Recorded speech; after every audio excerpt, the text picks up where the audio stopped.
It is 3 p.m. You have been in the office since 7 a.m. Your morning was productive with meetings, decisions, and strategy. But night now, it is at 3 p.m. Reading a simple report feels like deciphering a foreign language. Your tea is cold, you are reaching for the biscuit. Your focus is gone. This is the 3 p.m. clash, and it is not a character flaw. It is a metabolic event. I'm Dr. Joshua Derito, a family physician. I have interest in public health and cancer prevention and treatment. In this video, we are going to look at the physiology behind your afternoon energy collapse, and we are going to look at practical evidence based protocols to eliminate these clashes. Because here, most of the productivity coaches miss out some of the physiological problems that could be causing these 3 p.m. clashes. You can't use discipline to override a glucose crash, and you need to fix the system so that once you have fixed the system, then you'll be able to push through your afternoons without having to rely on high glucose supplements or bite, and even you don't need coffee to help you push through. By the end of this video, you'll understand what why these crashes happen, what is the role of your lunch on the crash, and what are the hormones involved. And you have a 7-step protocol you can start implementing immediately. So stay with me because you learn the 7 steps protocol to overcome this 3 p.m. crash. So let's look at the postprandial glucose crash. Postprandial means after meals, 2 hours after meals, why your glucose crash happens. When you eat a high carbohydrate lunch, the white rice, the ugali, the chapati, the bread, the juice, then your blood glucose rises sharply within 30 to 60 minutes. This is the natural thing to happen. And then your pancreas will respond to this glucose rise by producing insulin. This will help to clear the glucose from your bloodstream. And then this works efficiently that the glucose drops significantly to pre-meal levels. This is what is called the reactive hypoglycemia. So you have eaten a carbohydrate meal, glucose has gone up, insulin has come into play, and this drop of the glucose is what causes the 3 p.m. wall. Your brain almost exclusively works on glucose. So when your blood sugar drops, then your prefrontal cortex, the part that is involved in focus, decision making, and even impulse control and creative thinking, uh, then becomes affected. And diets high in high carbohydrates and fried foods are strongly linked to this elevated after meals glucose, which bring about the afternoon crash. So there is also another factor that is involved in this 3 p.m. crash.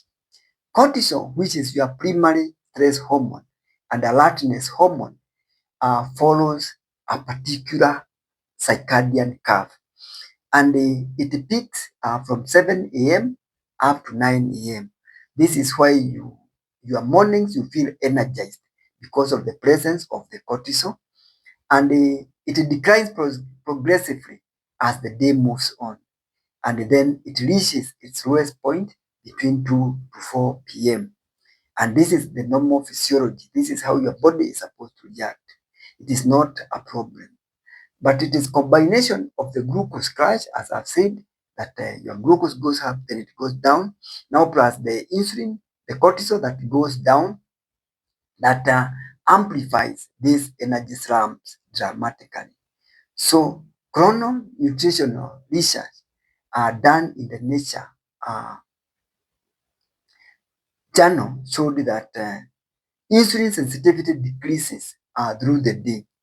And this means that the same carbohydrate meals produces higher glucose levels when you use it at 1 p.m. than it would at 7 a.m. So that afternoon eating is metabolically less forgiving if you use the same foods in the morning. Then another factor that causes this 3 p.m. crash is cumulative dehydration. By 2 p.m., most of the people working in hot climates have a 1 to 2% dehydration. And dehydration is so significant to your body that even a slight change in your body content water, then this can bring serious changes in your body's working mechanism. And the cognitive research has shown that 1 to 2% water loss measurably impairs your working memory, selective attention, and even your reaction time. So air conditioning, the morning tea or coffee, these are mild diuretics and they increase your water loss. And so by afternoon, you have lost significant amounts of water if you are not aggressively hydrating. So if you are missing water during your mornings, then you are working against yourself. So if you want to stay active before you even eat lunch, make sure that you have adequately hydrated to avoid the 3 p.m. crash. So if you add the glucose crash, the decreased cortisol level, and then the progressive dehydration, these three factors converge and virtually will guarantee you a 3 p.m. crash. So the good news is all these three causes are addressable with simple, low-cost interventions. So you don't have to live with this 3 p.m. crash. So what is the science behind this post-meal cognition decline? Research has shown that the low glycemic index breakfast produce sustained glucose levels in your body, which will help you maintain the glucose levels in your blood without causing the insulin surge. So it has been shown that having a balanced food with the whole meal carbohydrates reduces the glucose crash and maintains your cognitive capacity. There is another study that showed that when you eat good levels of proteins and then you walk that 20 minutes after your meal, then you avoid the glucose crashes. There is also enough evidence to show that avoiding the refined carbohydrates helps maintain your glucose levels consistently, and especially when you combine your carbohydrates with a high fiber content like vegetables, whole grains. These help maintain your glucose levels. So research has shown that eating proteins and fat before carbohydrates at the same meal reduces the post-meal glucose spikes by approximately 20 to 40%. So how you eat your meal, how you combine it, has a big impact on how your body responds to it. So the protein and the fat slow gastric emptying, they delay carbohydrate absorption, and they stimulate incretin hormone that moderate the insulin disease. This is not just a diet, it's meal sequencing. You eat the same food, but the effect is different. Think about it, practice it. Eggs, any preparation, grilled or stewed fish, chicken, beef, beans, lentils, green grams, Greek yogurt, all these are proteins that can help if you take them for lunch. Then high fibers from sukuma wiki, one of the most nutrient-dense vegetables in East African, spinach, cabbage, broccoli, tomatoes, onions, peppers, avocado. Sweet potatoes, they also have lower your glycemic index. So in your offer your lunch, eat carbohydrates less, and if you eat ugali, rice, chapati, matoke, they are all perfectly acceptable in your culture and diet. And the key changes, eat them last after the protein and the vegetables. Then eat them in smaller portions, half of what you normally have, and then avoid liquid carbohydrates like juices, sodas, and sweet tea. These spike your glucose the fastest. What you need to avoid at lunch, white rice alone with minimal protein like sukuma wiki, ugali, then pilau or other processed rice, soda, juices, sweetened drinks, and deep fried foods. Add the proteins in your diet. So let's look at the impact of hydration and movement protocols that you need to avoid the 3 p.m. crash. At 7 a.m., take at least a bottle of water. Then at 9 a.m., take another 300 ml of water. Mid-morning, at noon, take 500 ml of water. And at 2:30 p.m., take another 300 ml of water. And this will enable you to take 2 to 2.5 liters of water. By 5 p.m., that would be adequate.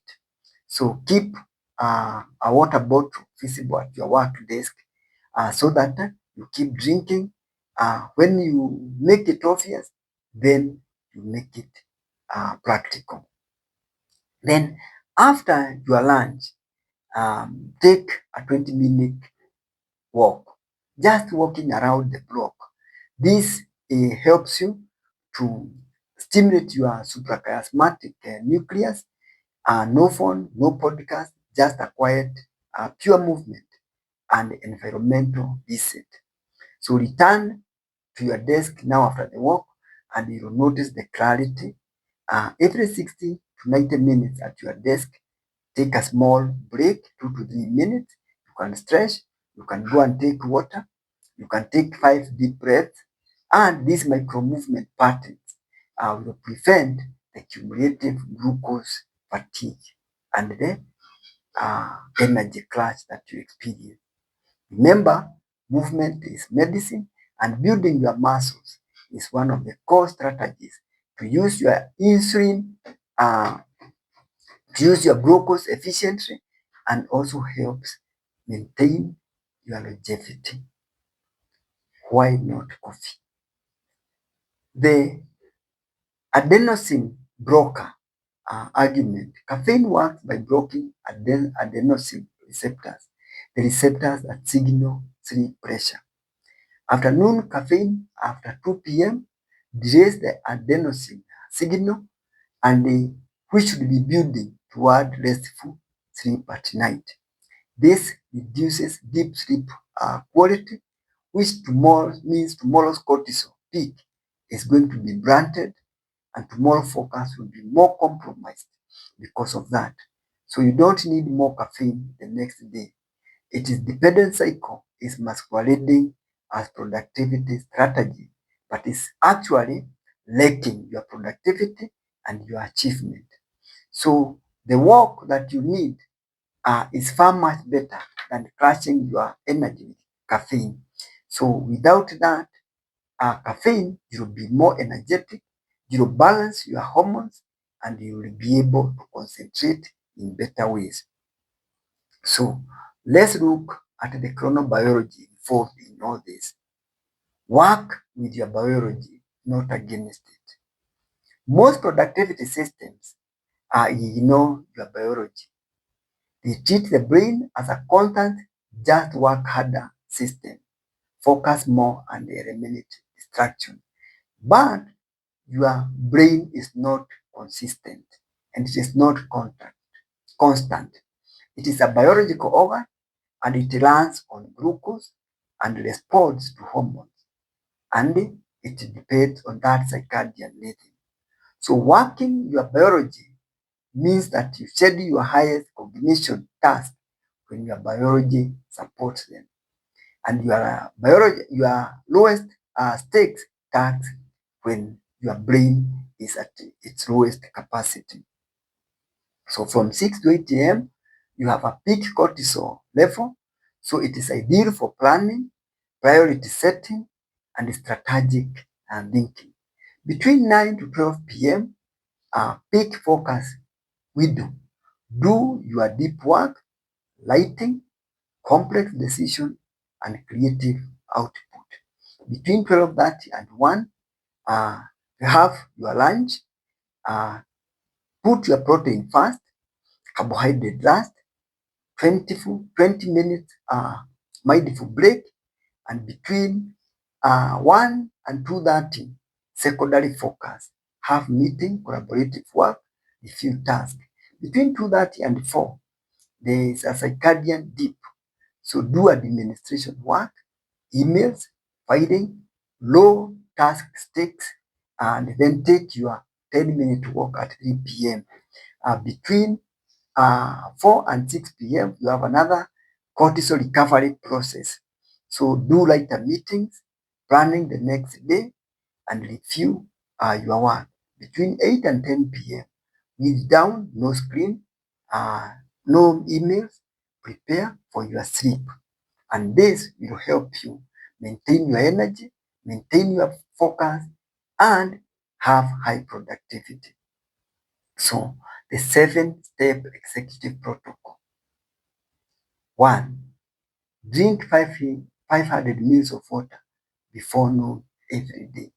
Actually, every day when you wake up, take a glass of water the first thing in the morning. Then make sure you eat protein and vegetable first for lunch with carbohydrate last. They should be in small quantities.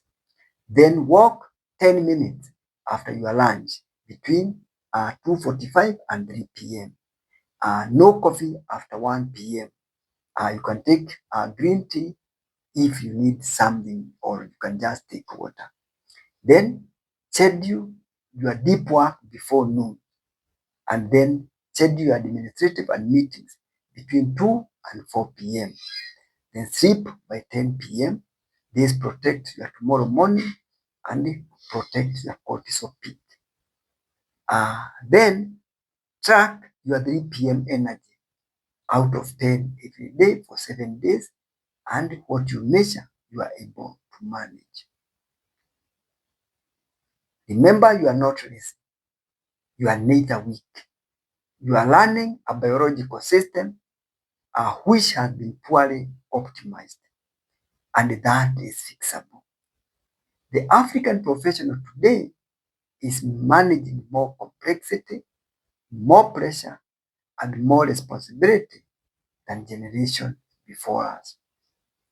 We cannot afford to lose our productive hours every afternoon to a clash that science has already shown and showed that it can be able to be managed.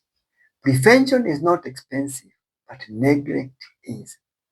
Fix your 3 p.m., protect your productivity, and if you want personalized support, a metabolic review, a custom nutrition, and an energy protection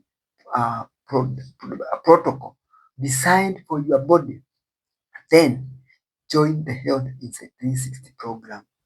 This is built exactly for you by myself, Dr. Joshua Diritu. And if this video has helped you, join our wellness and health channel. Share it with somebody who will benefit from it. And let's stay sharp. Let's stay focused. I'll see you in the next video. Thank you for watching.